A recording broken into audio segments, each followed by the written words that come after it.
Good afternoon, welcome to నమస్తే తెలంగాణ. నేను మీ ప్రత్యూష. ఇక రాష్ట్రంలో వరద బాధితులకు బీఆర్ఎస్ పార్టీ అండగా నిలుస్తుంది. బీఆర్ఎస్ ఎమ్మెల్యేలు, ఎంపీలు, ఎమ్మెల్సీలు ఒక నెల జీతం విరాళంగా ప్రకటించారు.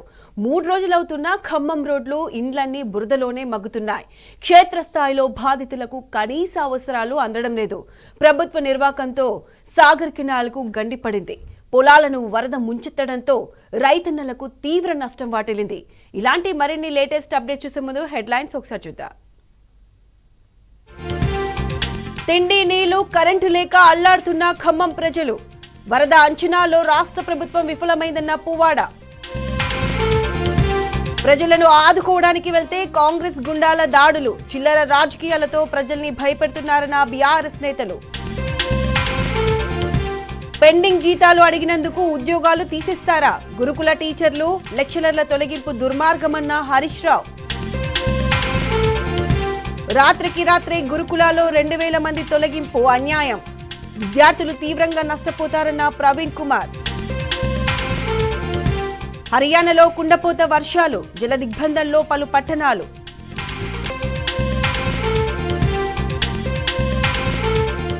బంగాళాఖాతంలో అల్పపీడనం, రాష్ట్రానికి భారీ నుంచి అతి భారీ వర్ష సూచన. వరద బాధితులకు బీఆర్ఎస్ నేతలు విరాళం ప్రకటించారు. బీఆర్ఎస్ ఎమ్మెల్యేలు, ఎంపీలు, ఎమ్మెల్సీలు ఒక నెల జీతాన్ని వరద బాధితులకు విరాళం ఇవ్వనున్నారు. కేసీఆర్ నిర్ణయం మేరకు ఒక నెల జీతం విరాళం ఇస్తున్నట్లు మాజీ మంత్రి హరీష్ రావు తెలిపారు.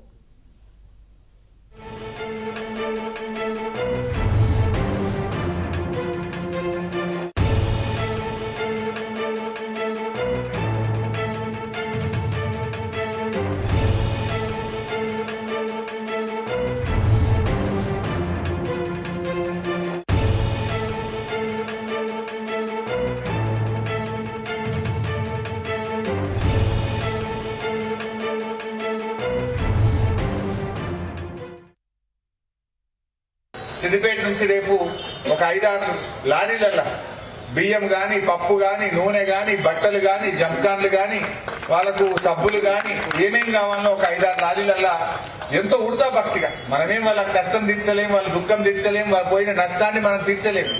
కానీ ఒక 5-6 లారీలల్లా సిద్దిపేటకెళ్ళి రేపు సామాన్లన్నీ కూడా పంపాలని అనుకుంటున్నాం. ఖమ్మంకు ఆ ప్రజల్ని ఆదుకోవడానికి సిద్దిపేట నుంచి పెద్ద ఎత్తున సామాన్లు పంపించబోతా ఉన్నాం. పొద్దున్నే మన మాజీ ముఖ్యమంత్రి కేసీఆర్ గారు కూడా నాకు ఫోన్ చేసినారు. పొద్దున్నే ఫోన్ చేసి నాకు కూడా చాలా బాధ అవుతుంది, మనం కూడా ఉడతా భక్తిగా సాయం చేద్దామని బీఆర్ఎస్ పార్టీ ఎమ్మెల్యేలు, ఎమ్మెల్సీలు, ఎంపీలు మేమందరం కూడా మా నెల జీతాన్ని కూడా ఖమ్మంకు పంపించి ఆ బాధితులకు ఆదుకోవాలని చెప్పి కేసీఆర్ గారు నిర్ణయించారు. మాజీ ముఖ్యమంత్రి కేసీఆర్ గారి నిర్ణయం మేరకు బీఆర్ఎస్ పార్టీ ఎమ్మెల్యేలు, ఎంపీలం, ఎమ్మెల్సీలం మేమందరం ఒక నెల జీతాన్ని ఆ వరద బాధితుల సహాయం కోసం ఇవ్వాలని చెప్పి కూడా మేము కూడా నిర్ణయించుకున్నాం. అందరూ ముందుకు రండి, అన్ని జిల్లాల నుంచి ముందుకు రండి. మనుషులం కదా, తోటి మనిషికి దుఃఖం వచ్చినప్పుడు, తోటి మనిషికి కష్టం వచ్చినప్పుడు సాయం చేసి కాపాడుకునే బాధ్యత మన మీద ఉంటుంది. నిజంగా నేను నిన్న కళ్ళతో చూస్తే నేను అన్నం తినబుద్ధి కాదు, కళ్ళల్లో నీళ్లు వచ్చినాయి. ప్రతి ఇంట్లో మోకాలు లోతు బురద ఉన్నది. మొత్తం వరద పోయిన తర్వాత మళ్ళీ ఇంట్లోకి పోదామంటే ఏం కనబడతలేవు, మోకాల్లో బురద ఉన్నది. కాలు పెడితే జారి పడిపోతుంది, కాలు కడుక్కుందామంటే నీళ్లు కూడా వస్తలేవు. 3 రోజుల నుంచి కరెంట్ లేదు అక్కడ, 3 రోజులైంది కరెంట్ రాలే, నీళ్లు వస్తలేవు, ఏమీ దొరకలేదు. ఒకరికొకరు ఆగమైపోయింది. చాలా మంది కొట్టుకుపోయింది, చాలా మంది చనిపోయింది, పశువులు, గొర్రెలు ఎంతో నష్టం జరిగింది. మనం కూడా ఉడతా భక్తిగా తప్పకుండా వాళ్ళందరికీ సేవ చేయాలి, కాపాడుకోవాలి, తోటి మనిషికి సాయం చేయాల్సిన బాధ్యత మన మీద ఉంది. రేవంత్ సర్కార్ తీరుపై నిప్పులు చెరిగారు మాజీ మంత్రి ఎమ్మెల్యే హరీష్ రావు. ఉపాధ్యాయ దినోత్సవం సందర్భంగా ఉపాధ్యాయులకు మీరిచ్చే కానుక ఇదేనా అని రేవంత్ రెడ్డిని ప్రశ్నించారు. సోషల్ వెల్ఫేర్లో పనిచేస్తున్న 6200 మంది పార్ట్ టైం టీచర్లు, లెక్చరర్లు, డీఈఓలను ఏకకాలంలో విధుల నుంచి తొలగించడం దుర్మార్గమైన చర్య అని అన్నారు. దీన్ని బీఆర్ఎస్ పార్టీ పక్షాన తీవ్రంగా ఖండిస్తున్నామని తెలిపారు. 3 నెలలుగా జీతాలు చెల్లించట్లేదని అడిగినందుకు ఉద్యోగాల నుంచి తొలగిస్తారా అని నిలదీశారు. ఇదేనా మీ ప్రజాపాలన? ఇదేనా మీరు చెప్పిన ఇందిరమ్మ రాజ్యమని ప్రశ్నించారు.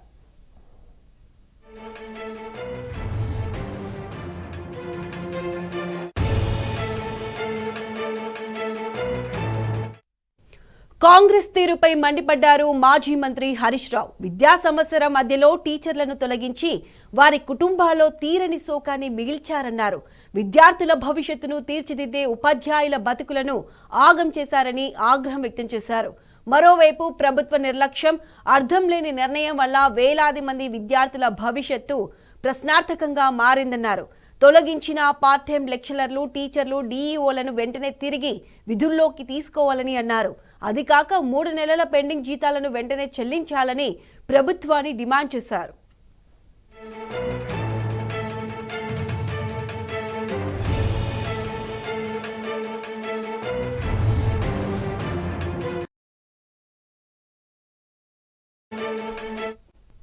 మున్నేరుకు ముంపు వచ్చి 3 రోజులవుతున్నా మురుగును తొలగించి నాథుడే కరువయ్యాడు.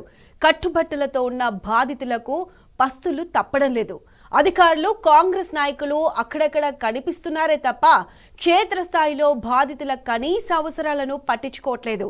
ఖమ్మంలోని బొక్కలగడ్డ, మంచికంటి నగర్, వెంకటేశ్వర నగర్, మాణిక్య నగర్, మోతీ నగర్, గణేష్ నగర్, ధ్వంసలాపురం తదితర ప్రాంతాల్లో ఇండ్లన్నీ బురదమయంగా మారాయి.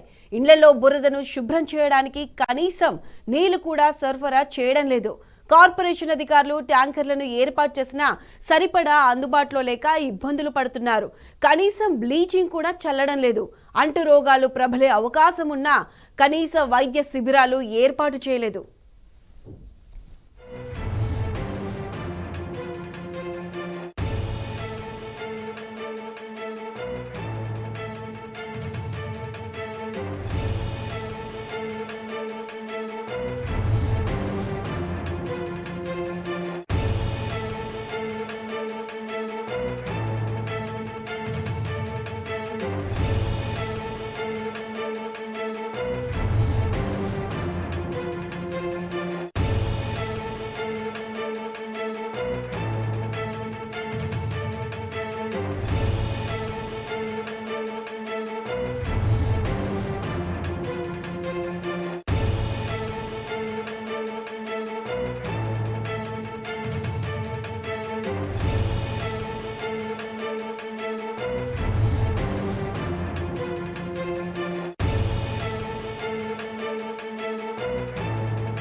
మున్నేరుకు ముంపు వచ్చి 3 రోజులవుతున్నా మురుగును తొలగించే నాథుడే కరువయ్యాడు.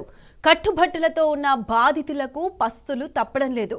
అధికారులు, కాంగ్రెస్ నాయకులు అక్కడక్కడ కనిపిస్తున్నారే తప్ప క్షేత్రస్థాయిలో బాధితుల కనీస అవసరాలను పట్టించుకోవట్లేదు. ఖమ్మంలోని బొక్కలగడ్డ, మంచికంటి నగర్, వెంకటేశ్వర నగర్, మాణిక్య నగర్, మోతీ నగర్, గణేష్ నగర్, ధ్వంసలాపురం తదితర ప్రాంతాల్లో ఇండ్లన్నీ బురదమయంగా మారాయి. ఇళ్లలో బురదను శుభ్రం చేయడానికి కనీసం నీళ్లు కూడా సరఫరా చేయడం లేదు. కార్పొరేషన్ అధికారులు ట్యాంకర్లను ఏర్పాటు చేసినా సరిపడా అందుబాటులో లేక ఇబ్బందులు పడుతున్నారు. కనీసం బ్లీచింగ్ కూడా చల్లడం లేదు. అంటు రోగాలు ప్రబలే అవకాశం ఉన్నా కనీసం వైద్య శిబిరాలు ఏర్పాటు చేయలేదు.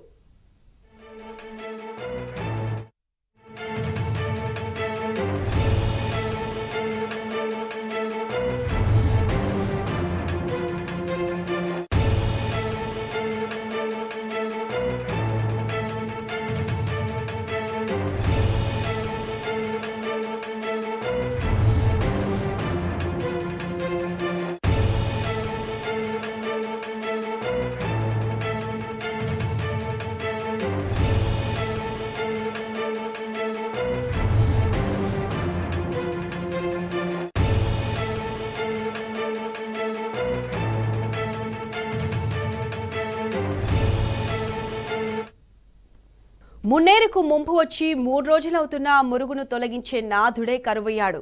కట్టుబట్టలతో ఉన్న బాధితులకు పస్తులు తప్పడం లేదు. అధికారులు, కాంగ్రెస్ నాయకులు అక్కడక్కడ కనిపిస్తున్నారే తప్ప క్షేత్రస్థాయిలో బాధితుల కనీస అవసరాలను పట్టించుకోవట్లేదు. ఖమ్మంలోని బొక్కలగడ్డ, మంచికంటి నగర్, వెంకటేశ్వర నగర్, మాణిక్య నగర్, మోతీ నగర్, గణేష్ నగర్, ధ్వంసలాపురం తదితర ప్రాంతాల్లో ఇండ్లన్నీ బురదమయంగా మారాయి.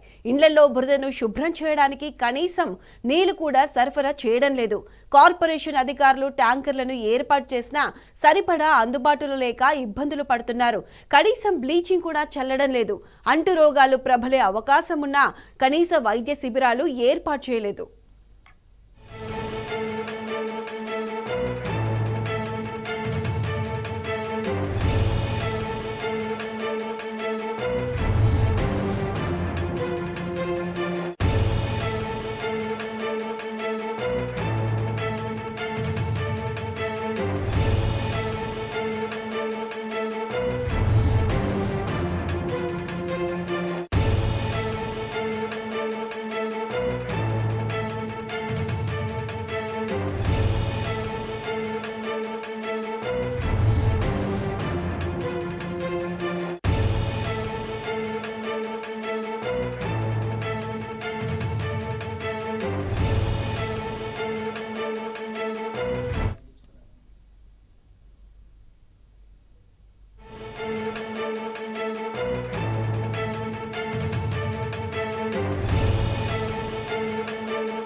వరద ముంపు తర్వాత ఖమ్మంలో తాజా పరిస్థితిని మా ప్రతినిధి సాంబా లైవ్ లో అందిస్తారు. సాంబా, చెప్పండి, మున్నేరుకు వరద వచ్చి 3 రోజులు అవుతున్నా ప్రభుత్వం క్షేత్రస్థాయిలో ఇప్పటి వరకు ఎటువంటి ఏర్పాట్లు చేయట్లేదు. ప్రజలు ఒక పక్క తిండి లేక మరియు తాగడానికి నీళ్లు లేక బాధపడుతున్నారు. అసలు ప్రజలు ఏమంటున్నారు? ప్రత్యూష, ఖమ్మం నగరంలో సాధారణ పరిస్థితి నెలకొనాలంటే ఇంకా వారం రోజులు పట్టేటువంటి ఆస్కారం కనపడుతుంది. అది కూడా ప్రజలు స్వచ్ఛందంగా చేసుకుంటే వారం 10 రోజుల్లో అయ్యేటువంటి ఆస్కారం కనపడుతుంది. ప్రభుత్వం పూనుకుంటే ఒక రోజులో క్లీన్ చేసేటువంటి ఆస్కారం ఉన్నప్పటికీ కూడా అడపాదడపా వచ్చి చేస్తున్నారు. నిన్నటి నుంచి కొద్దిగా అక్కడక్కడ సహాయ చర్యలు చేపట్టినప్పటికీ కూడా ఇంకా పెద్ద ఎత్తున పేరుకుపోయినటువంటి ఆ వరద తాలూకు విలయ తాండవం, అట్లాగే చెత్త చెదారం పేరుకుపోయినటువంటి దృశ్యాలను మనం చూడొచ్చు. నిన్నటి నుంచి మొన్న సాయంత్రం నుంచి టీ న్యూస్ వరుస కథనాలు నడుపుతుంది. అన్ని మన జిల్లాకు సంబంధించినటువంటి అన్ని కేంద్రాల్లో ఉన్నటువంటి మున్సిపాలిటీ వాహనాలను అట్లాగే ట్రాక్టర్లను తీసుకొచ్చి సహాయ చర్యలు చేపట్టాలనేటువంటి సూచన మేరకు ఇప్పుడిప్పుడే మొత్తం ట్రాక్టర్లను ఖమ్మం నగరంలో జిల్లా వ్యాప్తంగా ఉన్నటువంటి ట్రాక్టర్లన్నింటినీ కూడా మొబిలైజ్ చేసి వాటర్ ట్యాంకర్లన్నింటినీ కూడా తీసుకొని వచ్చి సహాయ చర్యలు చేపట్టే కార్యక్రమం చేశారు. బురద పెద్ద ఎత్తున ఉన్నటువంటి నేపథ్యంలో ఆ బురదను కడగడానికి నీటి అవసరం పడుతూ ఉంది. దాంతో ఆ ట్యాంకర్లను తీసుకొచ్చి శుభ్రం చేసేటువంటి పరిస్థితి కనబడుతుంది. ఇదే ఈ మున్నేరు నిన్న దగ్గర 36 అడుగులు మొన్న భయపెట్టినటువంటి మున్నేరు ఇదే. ఇప్పుడు మున్నేరులో సాధారణమైన పరిస్థితి నెలకొని ఉంది. అయితే ఉదయం నుంచి కూడా మున్నేరు ఎగువ ప్రాంతాల్లో కురుస్తున్నటువంటి వర్షాలు మళ్లీ ప్రజలను భయపెట్టేటువంటి పరిస్థితి కనిపిస్తుంది. మళ్లీ వరద వస్తుందనేటువంటి ఒక సూచనల నేపథ్యంలో ఇల్లు కడుక్కుంటున్నటువంటి ప్రజలు ఆందోళన చెందుతున్నారు. పెద్ద ఎత్తున పాములు, విషసర్పాలతో పాటు కొండ చిలువలు కూడా ఇళ్లలో దర్శనమిస్తున్నాయని ఫోన్లు మరి చేసి చెప్తున్నటువంటి పరిస్థితి ఉన్నది. మొత్తంగా బొక్కలగడ్డ ఏరియా ఇంకా సాధారణ స్థితిలోకి రాలేదు. ఇంకా కోలుకోలేనటువంటి పరిస్థితిలోనే ఈ ప్రాంతంలో అంతా వరద తర్వాత వచ్చినటువంటి చెత్తా చెదారం అంతా కూడా పేరుకుపోయి ఉన్నటువంటిది ఉంది. ప్రతి ఇంట్లో కూడా ఇంటిని క్లీన్ చేసుకునేటువంటి పనిలోనే ఉన్నారు. ఇప్పటికీ 4 రోజులు అయిపోయింది. ఆదివారం రోజు రాత్రి వరద ముంపు పోతే సోమవారం నుంచి ఉదయం నుంచి మొదలు పెడితే ఇప్పటి వరకు కూడా ఎవరి ఇండ్లలో కూడా ఒక సాధారణ స్థితి వచ్చినటువంటి పరిస్థితి లేదు. ఏ ఇంట్లో చూసినా గానీ ప్రజలు మొత్తం తమ పనిలో చేసుకునేటువంటి కార్యక్రమాలు చేస్తున్నారు. మీరే చేసుకుంటున్నారా, ఎవరైనా అధికారులు మీకు ఇవ్వాలి సార్? మేమేం చేసుకుంటున్నాం. లాభాలన్నీ పోయినాయి, రేకులన్నీ పోయినాయి, సామాన్ మొత్తం మేము లోన పోయి చూడండి. ఒకసారి దగ్గర 5-6 లక్షల దాకా పోయినాయి. ఫ్రిడ్జులు, కూలర్లు, మంచాలు, పరుపులు, ఫ్యాన్లు పోతే మళ్ళా టీవీలు, కట్టుకునే సామాన్లు, బట్టలు, సామాన్ మొత్తం లేచిపోయినాయి. ఎవరు రాలి ఇంతవరకు సాయం కూడా ఏమన్నా అసలు ఇంతవరకు అధికారులు ఎవరు రాలేదు. 3 మంత్రులు ఖమ్మం జిల్లాకు ఒక్కరు రాలేదు. 10,000 రూపాయలు సాయం చేస్తామని వార్తలు వస్తున్నాయి. అవి వార్తలతో మాటలు చెప్పకుండా పోయినాడు రేవంత్ రెడ్డి. అవి ఇచ్చినాడు, సచ్చినాడు. అది గతంలో వరదలు ఎప్పుడు వస్తూనే ఉన్నప్పుడు ఇట్లే ఉందా? ఇంత ఘోరంగా లేదు సార్. ఇదే ఫస్ట్ సారి ఇంత ఘోరం. పోయినసారి వీడికి వచ్చినాయి, వెళ్ళిపోయింది. ఈసారి అసలే దాబా కానీ ఇల్లు మొత్తం ధ్వంసమైపోయినటువంటి పరిస్థితి. ఇల్లు పేరుకు మాత్రమే ఇల్లు ఉంది తప్ప మొత్తం ధ్వంసమైపోయి ఇల్లంతా కూడా దుర్గంధం వెదజల్లుతున్నట్టు ఇల్లు. ఈ పేరుకే ఇల్లు ఇది చూడొచ్చు. దాదాపు 25,000 రూపాయలు పెట్టి కొనుక్కున్నటువంటి ఫ్రిడ్జ్ కేవలం అలంకారప్రాయంగా మిగిలిపోయింది. కనీసం దీన్ని పాత ఉల్లిగడ్డలకేస్తే వచ్చేటువంటి పరిస్థితి కూడా లేదు. ఇంటి పైకప్పు అంతా కూడా ధ్వంసం అయిపోయింది. వీళ్ళని ఆదుకునేటువంటి పరిస్థితి ఎవరుంటారో మరి రావాల్సినటువంటి ఆస్కారం ఉంటుంది. అమ్మా, ఎవరైనా వచ్చిండ్రా? మరి మంత్రులు ఉన్నారు, ప్రభుత్వం ఉంది, ముఖ్యమంత్రి గారు వచ్చిర్రు. ఇక ఎవరు రాలేదు. మాకు ఎవరు ఏం కాదులే అమ్మా, మేము ఉన్నాంలే, అధికారులతో మాట్లాడతాంలే, ఏమన్నా ఇప్పిస్తాంలే అమ్మా, ఏడబాకని మాతో ఫోటో కూడా దిగింది, పై దాకా పోయింది. మాకు ఎవరైనా ఇలా కాకపోతే అందరూ పాన్సర్లు అన్నం అయితే నీళ్ళు అయితే ఇస్తూనే ఉన్నారు బయట వాళ్ళు. మరి ప్రభుత్వం అయితే మాకు ఏమి ఇవ్వలేదు, ఏమి చేయలేదు. ప్రభుత్వం ఏమన్నా ఇచ్చి సాయం కోరుకోవాలి. మాకు కట్టు గుడ్డలు కూడా లేవు, ఏం లేవు. కలెక్టర్ గారు గానీ, ఎస్పీ గారు గానీ, లేకపోతే మంత్రులు 3 ఉన్నారు కదా, ఎవరన్నా? మంత్రులు ఏ మంత్రి రాలే. కోడ అజయ్ కుమార్ గారు ఒక్క ఆయన వచ్చిండు. ఆయన ఒక్క మంత్రి గారు వచ్చి ఓదార్చిపోయిండు తప్ప ఆయన కూడా ఏమి ఇవ్వలేదు మాకు. అది ఒక్కటి చేసిండు. మాకు ఏదన్నా సాయం చేసేటట్టుగా కోరుకుంటున్నాం. మరి ఏదైనా సాయం కోరుకోవాలి. మొత్తం ఇల్లంతా ధ్వంసం అయిపోయింది. కట్టు బట్టలతో బయటకు వచ్చినటువంటి ప్రజలు మళ్లీ కష్టపడితే కూడా ఆ వరద నష్టాన్ని పూడ్చుకోలేరు. ఎందుకంటే చాలా దాదాపు 2 నుంచి 3 లక్షల రూపాయలు ఒక్కొక్క ఇంటికి సాధారణంగా నష్టమైంది. కొన్ని ఇళ్లలో అయితే 5-6 లక్షల రూపాయలు నష్టమైనటువంటి ఇళ్లు కూడా చాలా ఉన్నాయి ఈ బొక్కలగడ్డ ఏరియాలో. దాంతోపాటు మంచికండి నగర్లో అట్లాగే ఉంది పరిస్థితి. ఇటు ఏ చూసినా మున్నేరుకు రెండు పక్కల ఏ ఇల్లు చూసినా కానీ ఇలాంటి దృశ్యాలే ఉంటాయి. 3 రోజులు అయిపోయింది వరద తగ్గుముఖం పట్టి 3 రోజులు అయిపోయినప్పటికీ కూడా కనీసం చలనం కనిపించట్లేదు. ఎంత ప్రశ్నించినా కానీ, ఎంత పెద్ద ఎత్తున అడ్డం తిరిగినా, మంత్రులను అడ్డుకున్నా, లేకపోతే నిరసన తెలియజేసినా కానీ దీన్ని బాగు చేసేటువంటి ప్రయత్నం పెద్దగా కనిపించట్లేదు. ఇప్పుడిప్పుడే సాధారణమైనటువంటి జనజీవనం వచ్చేటువంటి పరిస్థితి కనపడుతుంది. కానీ వరద తగ్గుముఖం పట్టిందన్నదే కానీ ఆ వరదకు సంబంధించినటువంటి దాఖలకు వచ్చలేదు అని అయిందే. చెప్పనా ఏం చెప్పేదేమన్నా? ఏ వరదలకు ఎవరిని వచ్చి రాలేదా? ఓట్లప్పుడు వచ్చినట్టు ఉందా? లేదు పరిస్థితి ఏంది ఇప్పుడు? ఎవరు రాలేదన్న, ఎవరు రాలేదు. అంతే. మొత్తం వాళ్ళు ఎవరు వచ్చినటువంటి దాఖలా లేదని చెప్తున్నారు. ఓట్లప్పుడు మాత్రం పెద్ద ఎత్తున వచ్చి ఓట్లు వేయించుకొని పోయినటువంటి నాయకత్వం అంతా ఇప్పుడు ఎట్టిపోయిందనేది ప్రజల్లో కూడా ఒక రకమైనటువంటి ఆందోళన కనపడతా ఉంది. బురద ఇంత పెద్ద ఎత్తున బురద ఉంటే 4 రోజులుగా ఈ బురదలోనే వాళ్ళు సహజీవనం చేస్తుంటే ప్రజలు ఇబ్బందులు పడుతుంటే కూడా కనీస స్పందన వచ్చినటువంటి దాఖలా అయితే ఎక్కడ కనిపించలేదు. ఎవరింట్లో వాళ్ళు ఆ ఇంటిని శుభ్రం చేసుకునేటువంటి పనిలో ఉన్నారు. ఇప్పుడు సాంబత్ చెప్పండి, అక్కడ ఉన్న బాధితులకు మీరు ధైర్యం చెప్పండి. బీఆర్ఎస్ వారిని ఆదుకుంటుంది. బీఆర్ఎస్ ఎమ్మెల్యేలు, నేతలు అందరూ వాళ్ళ 1 మంత్ సాలరీని వాళ్ళకు సహాయం చేయడానికి వస్తున్నారు అని చెప్పి బాధితుల్లో ధైర్యం నింపండి. ఎన్ని వేళలైనా బీఆర్ఎస్ నేతలు అండగా ఉంటారని వారికి భరోసా కల్పించండి.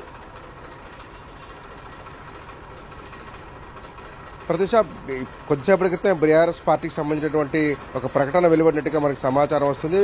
ఎవరైతే ఎమ్మెల్యేలు, ఎక్స్ ఎమ్మెల్యేలు ఉన్నారో వారంతా కూడా ఇప్పటికే ప్రజాక్షేత్రంలో ఉన్నామని పార్టీ అధినేత కేసీఆర్, అట్లాగే వర్కింగ్ ప్రెసిడెంట్ కేటీఆర్, హరీష్ రావులు కూడా ఆదేశించారు. ప్రజలకు అండదండలుగా ఉండి కష్టకాలంలో వారిని ఆదుకోవాలనేటువంటిది చెప్పినటువంటి పరిస్థితి ఉన్నది. అయితే ఇప్పుడున్నటువంటి సమాచారం ప్రకారం 1 నెల జీతాన్ని ఎమ్మెల్యేలు, ఎక్స్ ఎమ్మెల్యేలు వాళ్ళకు వచ్చేటువంటి పెన్షన్ ని కూడా ఈ వరద బాధితుల సహాయ నిధికి ఇవ్వాలి అని కూడా ఆదేశించినట్టుగా తెలుస్తా ఉంది. దాంతోపాటు ఎక్కడికెక్కడికి సాధ్యమైనంతటువంటి ప్రైవేట్గా కూడా సొంతంగా కూడా వారికి అవసరమైనటువంటి నిత్యావసర వస్తువులు ఇమ్మని చెప్పి కూడా పార్టీ ఆదేశించింది. నిన్న హరీష్ రావు ఖమ్మం జిల్లాలో పర్యటించినప్పుడు కూడా పెద్ద ఎత్తున సాయం అందించారు. మాజీ మంత్రి పువ్వాడ అజయ్ కుమార్, ఎంపీ వద్దిరాజు రవిచంద్ర, అట్లాగే పాలేరు మాజీ ఎమ్మెల్యే కందాల ఉపేందర్ రెడ్డి నేతృత్వంలో వారికి తోచినంత సాయాన్ని నిన్న అందజేశారు. నిత్యావసర సరుకులు, కూరగాయలు కూడా వారికి అందజేసినటువంటి పరిస్థితి ఉన్నది. కానీ ఇళ్లలో పేరుకుపోయినటువంటి ఈ చెత్త, చెదారం, దుమ్ము, పాములు, విషసర్పాలను కూడా తీయాల్సినటువంటి పరిస్థితి ఉంది. కానీ ఎవ్వరూ కూడా వచ్చిపోతున్నటువంటి పరిస్థితి తప్ప వీళ్ళని ఆదుకున్న వాళ్ళు లేరు. ఏమండి, ఏంది మీకు ఎవరన్నా ఈ మున్సిపాలిటీ వాళ్ళు వచ్చి చేశారా ఇళ్లలో? ఇట్లా మున్సిపాలిటీ 3 రోజుల ఇవాళ చేశారు సార్. కరెంట్ రాలేదు సార్, ఎప్పుడు వస్తే కూడా తెలియదు. ఇంకా కరెంట్ పోయి కరెంట్ 1వ తారీఖు నైట్ పోయింది కరెంట్.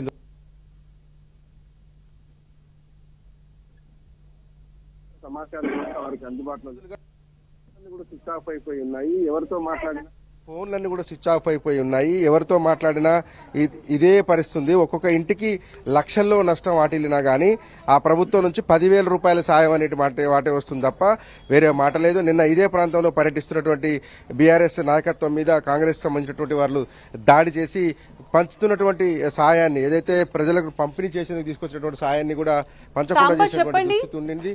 ఇంకా ఈ గ్రామాల్లో ఈ సాంబ చెప్పండి, అంటే ఇప్పటికే 3 రోజులు ప్రాంతంలో అంటే అంటు రోగాలు ప్రబల అవకాశం ఉంది. ఇప్పటి వరకు ఎక్కడైనా వైద్య శిబిరాలు కనిపించాయంటారా?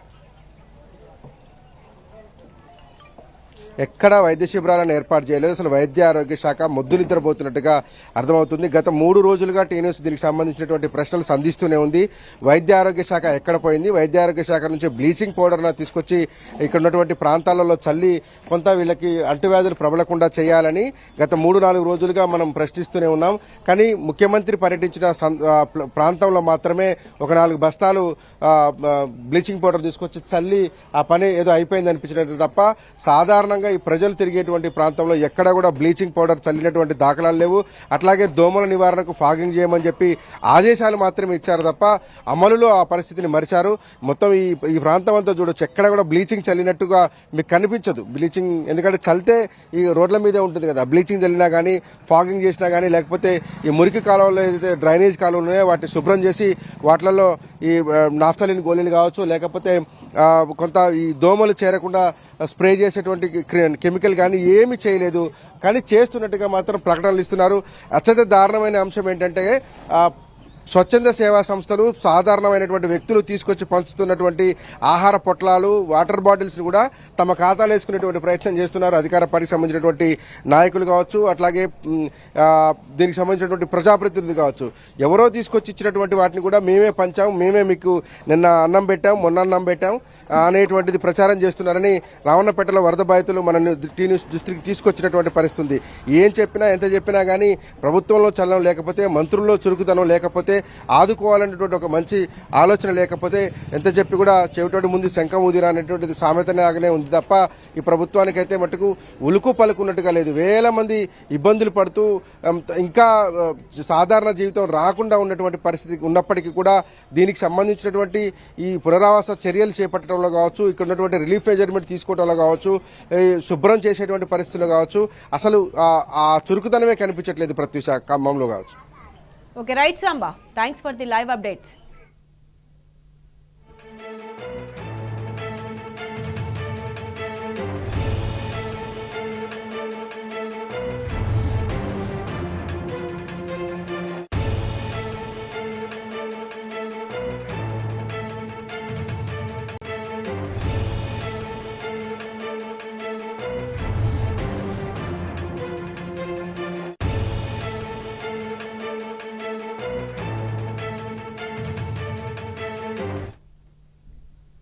ఖమ్మంలో వరద బాధితుల ఆందోళన కొనసాగుతుంది. వరద సాయంపై అడుగడుగునా మంత్రులను నిలదీస్తున్నారు.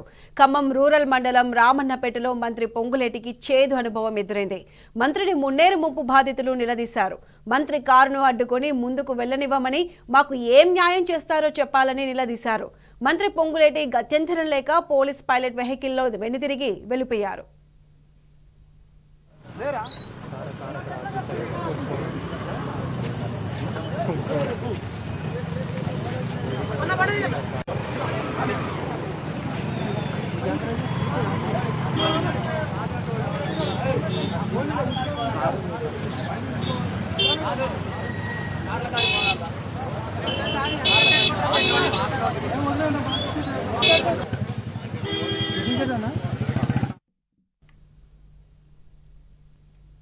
కాంగ్రెస్ ప్రభుత్వ నిర్లక్ష్యంతో రైతన్నలు అరిగోసపడుతున్నారు.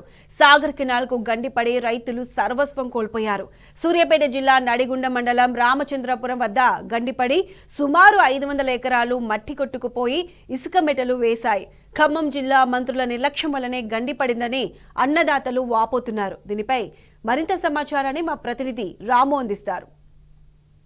నాగార్జున సాగర్ ఎడమకాలో గండిపడ్డటువంటి సూర్యాపేట జిల్లా నడిగుండ మండలం రామచంద్రపురం గ్రామంతో ఉన్నాం. ఇక్కడ చూడొచ్చు, స్టాప్ల గేట్ల అన్నిటికి కూడా లాక్ చేయడంతోనే సాగర్ ఎడమకాల పైన ఒత్తిడి పెరిగి ఒక్కసారిగా ఇక్కడ కాలువ గండిపడిందని కూడా స్థానిక రైతులు చెప్తా ఉన్నారు. ఏప్రిల్ నెలలో ఖమ్మం జిల్లాకు నీళ్లు తీసుకుపోవడానికి అక్కడ ఉన్నటువంటి మంత్రులు ఎవరైతే ఉన్నారో తుమ్మల నాగేశ్వరరావు, అదేవిధంగా పువ్వాడ అజయ్ కుమార్, బట్టి విక్రమార్క, వీళ్ళందరూ కూడా ఖమ్మం జిల్లా పాలేరుకి తాగునీటి పేరు మీద నీళ్లు తీసుకుపోవడానికి నాగార్జున సాగర్ ఎడమకాల మీదుగా నీళ్లు తీసుకుపోయారు. ఆ క్రమంలోనే ఇక్కడ ఉన్నటువంటి మేజర్లన్నిటికి కూడా సీల్ వేయడం జరిగింది. ఎక్కడికక్కడ తూములకు మేజర్లకు సీల్ వేసి పోలీసులను పహారా పెట్టి ఇక్కడి నుంచి బలవంతంగా ఖమ్మం జిల్లాకు తాగునీటిని తీసుకుపోయారు ఏప్రిల్ నెలలో. ఆ తర్వాత ఈ మేజర్లన్నిటి కూడా సీల్ తీయలేదు, అదే రకంగా ఉన్నాయి. దీంతో ఒక్కసారిగా ఇప్పుడు వచ్చినటువంటి వరదలకు ఎడమ కాలువకు ఒత్తిడి పెరిగింది. చుట్టుపక్కల కురుస్తున్నటువంటి భారీ వర్షాలకు వరద కూడా ఇక్కడ కాలువలోకి పారడంతో ఇక్కడ స్టాప్ లాప్ గేట్లు ఎక్కడికక్కడ లాక్ ఉండడంతో మేజర్లకు ఎక్కడికక్కడ సీల్ వేయడంతో నీరు ఎటుపోవాలో తెలియక ఒక్కసారిగా రామచంద్రపురంలో గండిపడేటువంటి ఘటన ఇక్కడ చోటు చేసుకుంది. ప్రభుత్వం చేసినటువంటి నిర్లక్ష్యంతో, ప్రభుత్వం చేసినటువంటి అవగాహన రాహిత్యంతో ఇక్కడ దాదాపు 1000 ఎకరాల మేర కూడా కొట్టుకుపోయింది.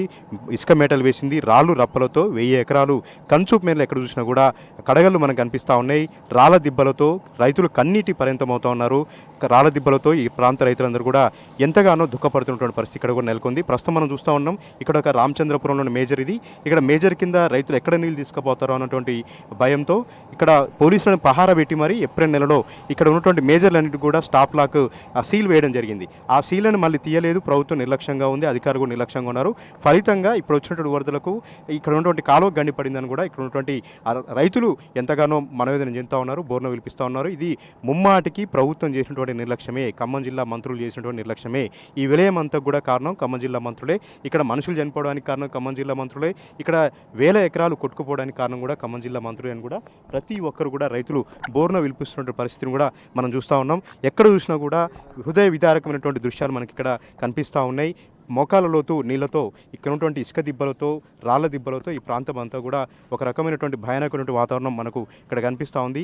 సాక్షాత్తు సాగరడమకాలు గండిపడేంత వరద రాకపోయినప్పుడు కూడా ప్రభుత్వమే నిర్లక్ష్యంగా వ్యవహరించి ఇక్కడ మేజర్లను ఎక్కడికక్కడ సీల్ వేయడంతోనే కాలువపైన ఒత్తిడి పెరిగి ఈ విధంగా కాలువ గండిపడిందని రైతులు చెప్తా ఉన్నారు. ప్రభుత్వం చేసినటువంటి ఈ పాపానికి మేము ఈరోజు బారిన పడ్డాం, మేము ఈరోజు దుఃఖిస్తూ ఉన్నామని కూడా ఇక్కడ ఉన్నటువంటి రైతులు చెప్తున్నారు. విజువల్స్లో చూస్తూ ఉన్నాం, సాగరడమ కాలువ గండిపడి నీరంతా కూడా వేల క్యూసెక్ల నీరంతా కూడా దిగునటువంటి పొలాల వద్దకు వెళ్తూ ఉంది. పొలాలన్నీ కూడా నీట కొట్టుకుపోయాయి. పొలాలన్నీ కూడా ఎక్కడికక్కడ రాళ్ళ దిబ్బలతో, మట్టి దిబ్బలతో, ఇసుక దిబ్బలతో ఇక్కడంతా కూడా నష్టపోయినటువంటి పరిస్థితిని చూసాం. కేవలం ప్రభుత్వ నిర్లక్ష్యం వల్లనే ఇదంతా కూడా జరిగింది.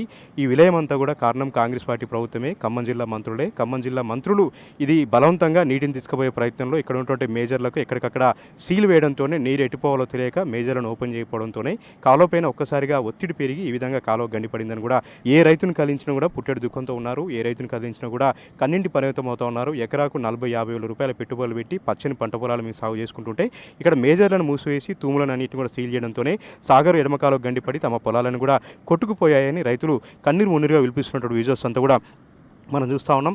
ఇక్కడ హృదయ విదారకమైనటువంటి దృశ్యాలు మనకు కనిపిస్తూ ఉన్నాయి. రైతుల దుఃఖం మనకి ఇక్కడ కనిపిస్తూ ఉంది. మొత్తంగా ప్రభుత్వ పాపం వలన, ప్రభుత్వ నిర్లక్ష్యం వలన రామచంద్రపురం రైతులు ఈరోజు దుఃఖిస్తూ ఉన్నారు, బాధపడుతూ ఉన్నారు. రామచంద్రపురం నుండి కెమెరా పర్సన్ వెంకట్తో రాము టీ న్యూస్.